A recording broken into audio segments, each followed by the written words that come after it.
busy people getting fit in Fulshear, Texas. Our aim is to help you look better, feel better, and perform better as quickly as possible.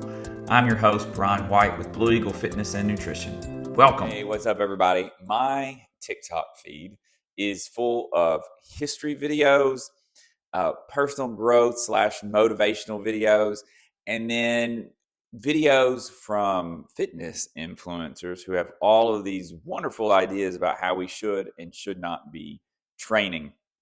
One of my favorites are the 5 exercises you should never do in the gym.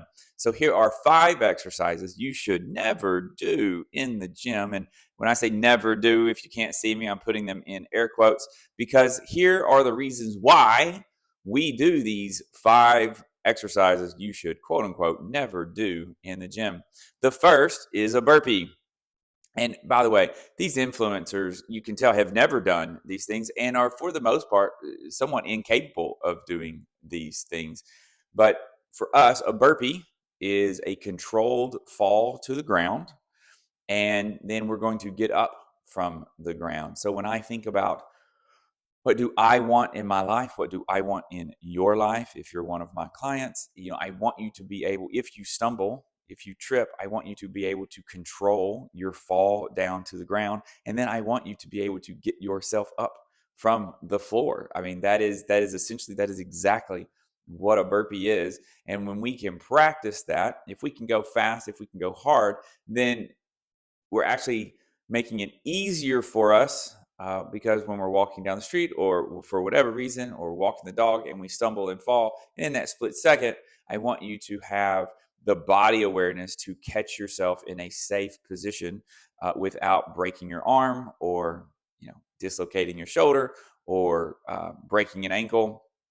And of course, I want you to be able to get up. So the first movement is a burpee, and that's why we do them. We will continue doing them. And they are also a great way to test your cardio, your heart and lung capacity, your metabolic conditioning. And so we're going to continue doing burpees. The second is squatting with your knees going beyond your toes. This is another one. This is one of my favorites because the advice isn't terrible. Because what happens is, if you lack ankle mobility, then what happens is, as you start to squat or lunge and you need fuller ranges of motion, your knee will go over your toe. But if you lack ankle mobility, then your heel will start to rise off the ground, and you're going to start putting a lot of pressure and a lot of weight on your calves and your Achilles, which is not safe. So from that standpoint, the advice is correct. However, this is a big however, instead of saying you should never do that, I want you to improve your ankle mobility. That I want you to move better. Instead of saying stop moving, I want to actually make you move better. And so that's why we do our banded distractions. This is why we put the green band around our ankle and we slowly press our knees out over our pinky toes. Same, we put our foot up on the box and we stretch out our Achilles. And we also know that to improve this movement, you can wear lifters, or you can put plates under your heel so that you're up a little bit and you're basically wearing high heel gym shoes. And this improves your range of motion with your ankles, especially the front of your ankle. And as we under a load, not a very large load, but a load, that load will actually help us press our knees out over and beyond our toes in a safe and mechanically efficient way. This is why we do it. This is why we will continue doing squats, pressing our knees out over our toes. So that's our second one. We will squat and we will continue lunging with our knees out over our toes. The third is a squat snatch. So the squat snatch is where we take a big wide grip on the bar. Bar starts on the ground, and in one motion, we bring that bar up overhead and then fall into an overhead squat, and then we stand up. It is the most technical lift that we do. We do this lift for 2 reasons. The first reason is that in order to do it well, you need to be able to move very well across your ankles, your knees, your hips, and your shoulders. If in any of these joints you have difficulty, or you have a limit to your ranges of motion, then you are going to struggle with the squat snatch. just like we were talking about knees going over the toes, I want you to get better in your joints. I want you to get better in your mobility. I want you to move better and safer and quicker and more efficiently. I'm never going to tell you to stop just because you can't move perfectly right now. So yeah, we may only be able to use a PVC pipe or a 15-pound training bar or just a barbell. That is fine. Let's move through as full of a range of motion as we can and improve our joint mobility and our joint stability. This is why we do the squat snatch. Similarly to the squat snatch, the second half of a squat snatch is the overhead squat. And lots of fitness influencers, especially bodybuilders, like to say, oh, you should just back squat, you should just front squat, because that's where the heavy weight comes from. I agree. That is where the heavy weight comes from.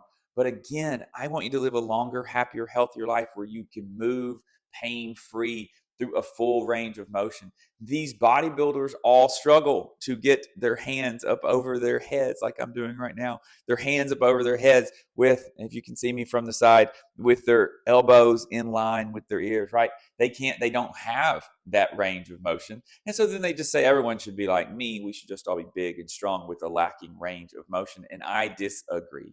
I look at the healthiest people in the world, and the healthiest people in the world can move through a full range of motion. And then they can also move through a full range of motion with a load, with whether that's a barbell with weight on it or whether that's dumbbells or kettlebells. That is how we get safer. That is how we get more efficient. That is how we live longer, happier, and healthier lives. The last one, the fifth movement that we quote unquote should never do, sit-ups. Sit-ups, they talk about, well, it's bad for your back. Well, you know what's really bad for your back? Not being able to do a sit-up. That is really bad for your back. In fact, if you cannot do a sit-up, you are going to struggle immensely with getting out of the floor. Much like the burpee, when we talk about what are fundamental functional movements we all as humans need to be able to accomplish, one of the big ones is getting up out of the floor and being able to do the sit-up, being able to have enough core strength, abdominal strength to get up out of the floor and curl up. We should be able to do sit-ups. That is not the only core training we do. In fact, when we lift and we squat and we brace our bellies and we bring in the air, we press our bellies out, usually against a belt, we are building up core stability and core strength when we do that.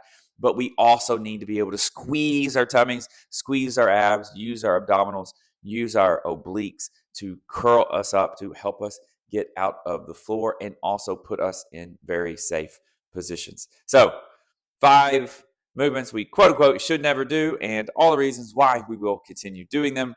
Hope you have a great day. Bye. You can get every episode of Busy People Getting Fit wherever you listen to your podcast or on YouTube. You can also reach us at busypeoplegettingfit.com. Until next time, thank you for listening.